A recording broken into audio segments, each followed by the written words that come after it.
Internasional, Kapten Indonesia, coba memberikan tanggapan terhadap pernyataan Bapak Presiden Republik Indonesia Joko Widodo menyangkut masalah menarik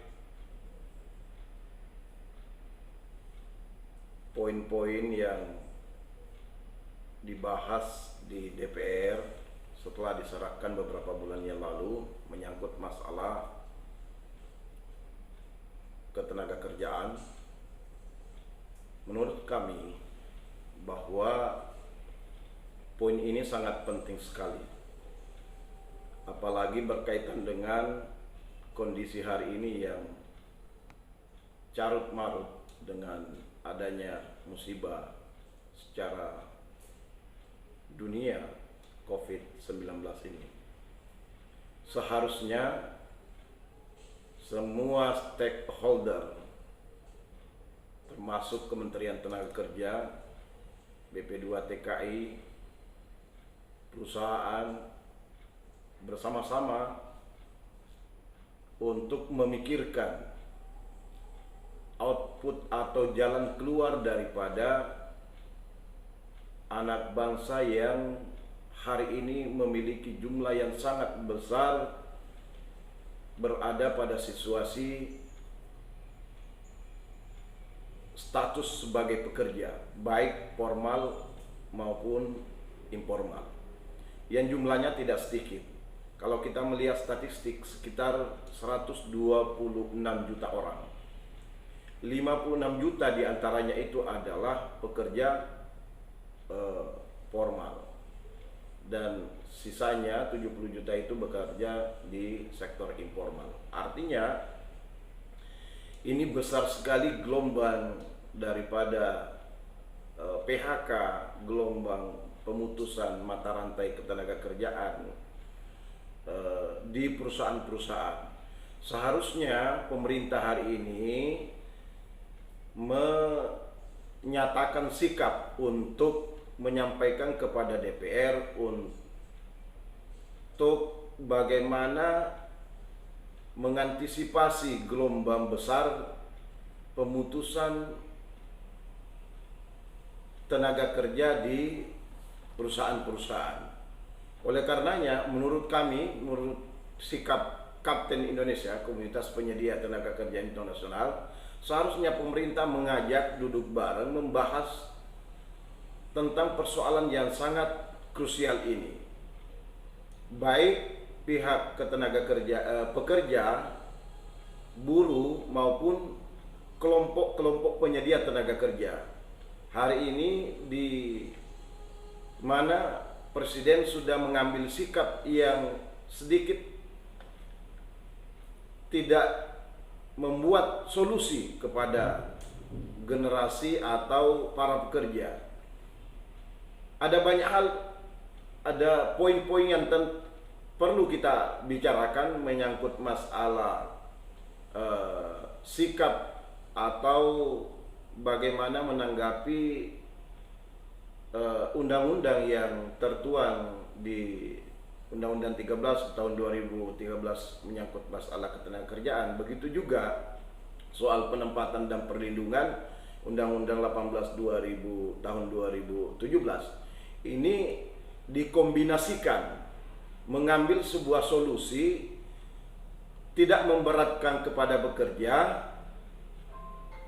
dan tidak mengambil hak-haknya, mengurangi hak-haknya para pekerja, dan tidak membebani terhadap perusahaan-perusahaan baik lokal maupun perusahaan asing. Itu yang seharusnya kita bersikap mengambil solusi. Apa kepentingan buruh, apa kepentingan misalnya perusahaan-perusahaan di dalamnya. Contoh, hari ini di Omnibus Law pasal demi pasal itu tidak tuntas. Beberapa hari yang lalu kami menanggapi soal bagaimana pasal itu tidak terjelaskan dengan baik. Hak-hak pekerja itu terintimidasi dalam artian mereka tidak terpenuhi hak-haknya. Misalnya ketika pekerja soal cuti misalnya, soal gaji hariannya, lalu kemudian apakah itu gaji harian, bulanan dan sebagainya. Lalu kemudian setelah dia berhenti bekerja, lalu apa yang harus mereka terima dari hasil jasa daripada kerjanya. Nah, ini yang penting dibahas. Ini yang tidak hadir di dalam pasal-pasal Omnibus Law yang didorong pemerintah terhadap legislatif, yang kemudian hari ini dibahas, dan pemerintah mendapatkan kritik yang sangat besar dari kelompok-kelompok buruh misalnya hari ini. Itu sangat wajar sekali.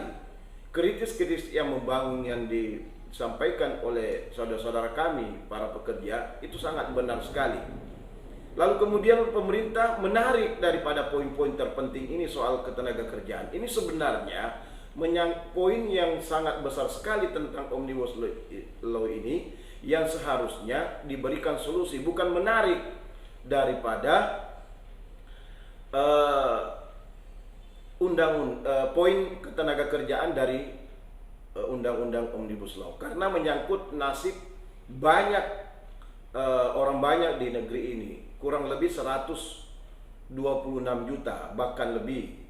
Nah, ini yang kami kritisi terhadap di mana pemerintah, kalau keinginannya itu menarik lalu kemudian akan membuat solusi, itu saya kira bagus. Tapi kalau menarik lalu kemudian tidak mengagendakan membahas tentang ketenagakerjaan ini, maka pemerintah hari ini kami menganggap bahwa itu sangat alpa dan sangat bersikap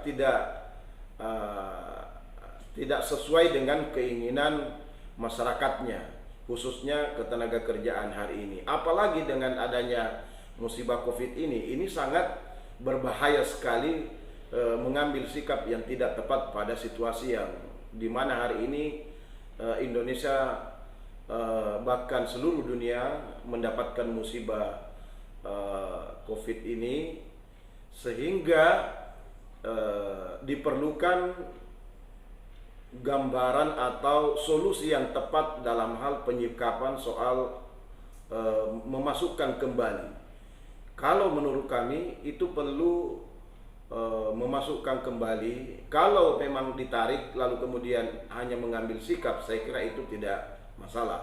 Tapi lalu kemudian menarik dan tidak mengagendakan untuk dibahas, ini saya kira tidak tepat pengambilan sikap oleh Bapak Presiden Republik Indonesia. Oleh karenanya, atas nama Kapten Indonesia siap bernegosiasi, siap memberikan pikiran-pikiran menyangkut masalah undang-undang ketenagakerjaan ini, yang dimana menguntungkan buat buruh dan tidak mencederai kepentingan para pengusaha yang ada di Indonesia ini. Oleh karenanya, kalau ini dilakukan secara tepat, maka pekerja bekerja dengan sehat, kemudian perusahaan berjalan lancar, maka pemerintah juga akan mendapatkan hasil yang maksimal antara kedua belah pihak. Ini yang harus dituntaskan. Ketika ini alpa, maka yakin dan percaya akan timbul macam-macam, katakanlah demonstrasi, teguran oleh banyak hal dari perusahaan, komunitas buruh, serikat buruh dan sebagainya. Termasuk kami menyampaikan sikap lewat media ini bahwa harus Presiden memberikan secepat mungkin solusi terhadap kegiatan ini. Saya kira ada stakeholder yang terkait, misalnya Kementerian Tenaga BP2 TKI, Kadin dan sebagainya. Itu saya kira ini yang lebih tepat Presiden memerintahkan untuk membahas secara tuntas, mengkomunikasikan ke bawah, menyampaikan ke atas yang tepat. Saya kira demikian. Atas nama Kapten Indonesia menyampaikan bela sungkawa kepada seluruh masyarakat Indonesia, khususnya kepada gugus depan yang mengambil posisi paling utama, khususnya para medis yang sedang berduka, keluarganya, dan sedang menjalankan pekerjaan mulia ini. Atas nama Kapten Indonesia menyampaikan apresiasi yang sangat tinggi sekali, yang sebesar-besarnya. Semoga perjalanan kegiatannya tetap lancar, dilindungi oleh Allah, semua pasien segera sehat, dan semoga Indonesia kembali bisa bekerja secara total dan bisa maksimal. Indonesia aman, Indonesia bisa bangkit kembali dari keterpurukan ekonomi yang hari ini terjadi. Demikian, Allahumma fiq lahu tariq. Assalamualaikum warahmatullahi wabarakatuh.